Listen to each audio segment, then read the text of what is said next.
जय हिंद दोस्तों। कैसे हैं? बढ़िया एकदम।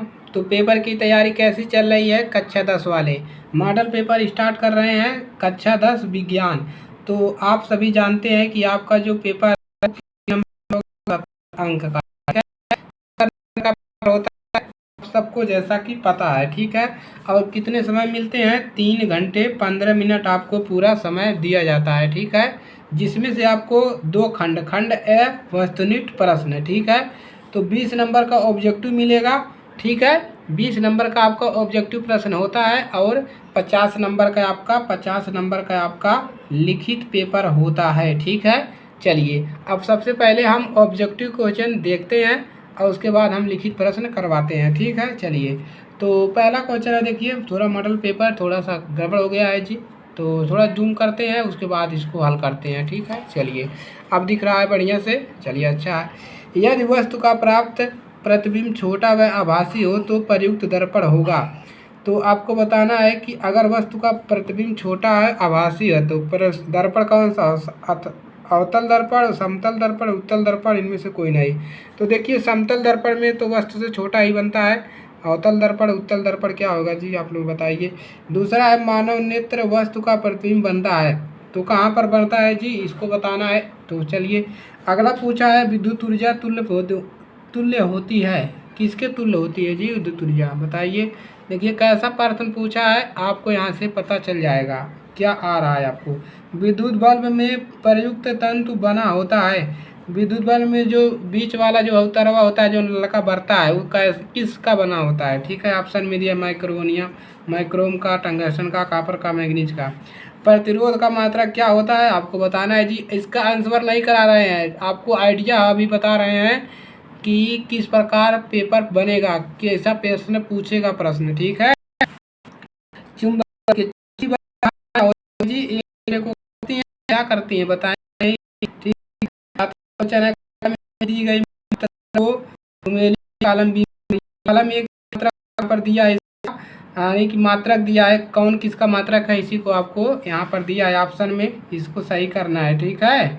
चलिए, अब खंड ख हो गया, ठीक है। देखिए, इसमें कॉपर सल्फेट के जली विलयन के पीएच मान होगा, इस केमिस्ट्री भाग आ गया, ठीक है।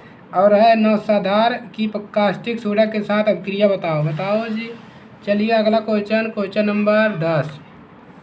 निम्नलिखित में से किसमें कार्बन कार्बन के मध्य द्विअबंध पाया जाता है? बताइए जी, कार्बन के किसके द्विअबंध? निम्नलिखित में से कौन सी संयोजन अभिक्रिया है? संयोजन अभिक्रिया कौन सी है इनमें से? और निम्न में से कौन सा कथन सत्य है? इतना सारा दे दिया है, पढ़ो।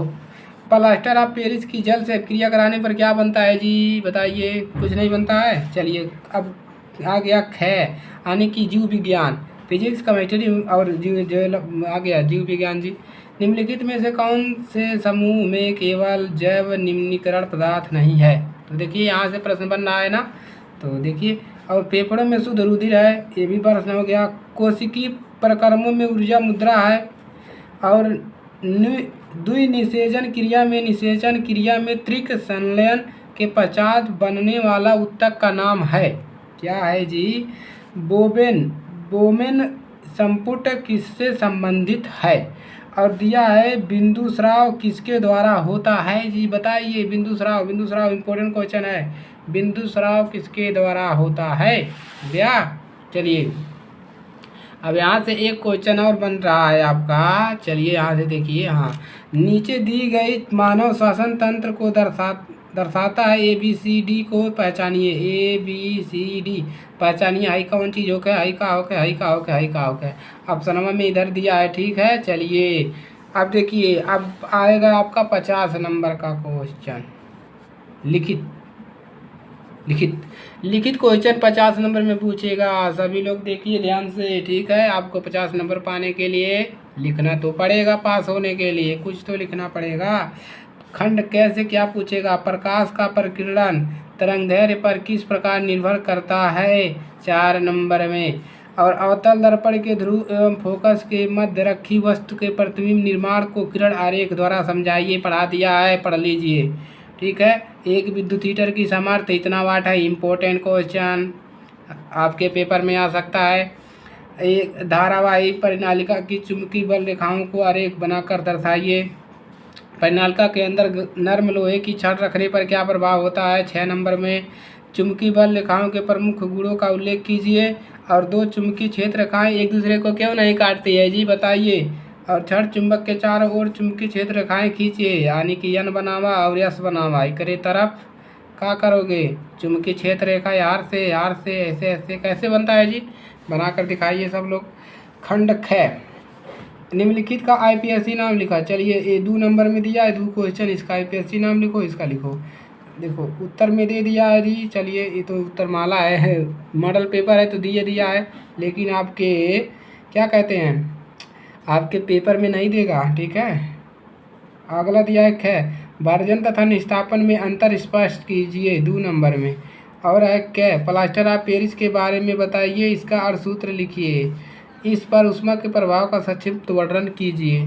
धातुओं की संकीर्णता श्रेणी क्या है, इसकी 2 उपयोगिता बताइए। चलिए ठीक है, चलिए अगला क्वेश्चन देखते हैं। हाँ, क्वेश्चन नंबर 7, एथेनिल बनाने की प्रयोगशाला विधि का सचित्र वर्णन कीजिए तथा इसके संबंधित रासायनिक समीकरण लिखिए। इसके किन्हीं 3 रासायनिक गुणों से संबंधित समीकरण भी लिखिए। अथवा ये नहीं आ रहा है तो इस सब पर क्या रखो, टिप्पणी करो। क्रियात्मक समूह क्या होता है, एल्कीनों का ओजोनीकरण क्या होता है, समजातीय श्रेणी किसे कहते हैं, एस्टीकरण किसे कहते हैं, लिखा यहाँ पे मिलेगा 6 नंबर। खंड ग, जीव विज्ञान, मनुष्य में पाए जाने वाले दांतों के प्रकार तथा उनके कार्यों का वर्णन कीजिए 4 नंबर में। प्रकृति में कायिक जनन किस प्रकार होता है, कायिक प्रवर्धन को उदाहरण सहित समझाइए और कायिक जनन के महत्व पर टिप्पणी कीजिए। और वाष्पो उत्सर्जन की परिभाषा लिखिए, इम्पोर्टेंट क्वेश्चन। तथा उसको प्रभावित करने वाले केवल 4 कारकों का उल्लेख कीजिए। वाष्प उत्सर्जन को कौन प्रभावित करता है। अगला क्वेश्चन है, हार्मोन्स को परिभाषित कीजिए और मधुमेह रोग किस हार्मोन के कारण स्रावत से होता है और संबंधित हार्मोन के कार्य बताइए। 6 नंबर में पूछा है बाबू। और अथवा करके दिया है, ई नहीं आ रहा है तो हाई करिए। पादप गति पर एक संक्षिप्त लेख लिखिए, क्या नंबर में, 6 नंबर में, ठीक है। तो पढ़िए, देखिए किस प्रकार से प्रश्न सभी चैप्टर से, सभी तीनों खंडों से सभी क्वेश्चन पूछ रहा है, ठीक है। तो आप लोग पढ़िए, दिमाग लगाइए, मॉडल पेपर इसी प्रकार से आपका आ सकता है, ठीक है। तो अपना सिलेबस तैयार करिए, अगर आप अपना सिलेबस तैयार कर लेंगे 100% आप अच्छा नंबर, अच्छा स्कोर करेंगे, ठीक है। तो आज के लिए सिर्फ इतना ही। वीडियो को शेयर करिएगा अपने दोस्तों के पास ताकि उनकी भी मदद हो सके, ठीक है। तो इसी के साथ मिलेंगे नेक्स्ट क्लास में। चैनल पर नए हैं, चैनल को सब्सक्राइब कर लीजिए। कक्षा 10 का सभी सब्जेक्ट की तैयारी कराई जाएगी, ठीक है। पेपर नज़दीक है, अपना तैयारी शुरू करिए अब नहीं तो कभी नहीं, ठीक है। 2-4 महीने मेहनत करिए अच्छे से, उसके बाद अच्छा दिन आपका आ जाएगा। चलिए इसी के साथ मिलेंगे नेक्स्ट क्लास में, तब तक के लिए जय हिंद जय भारत। पढ़िए जल्दी से सब लोग।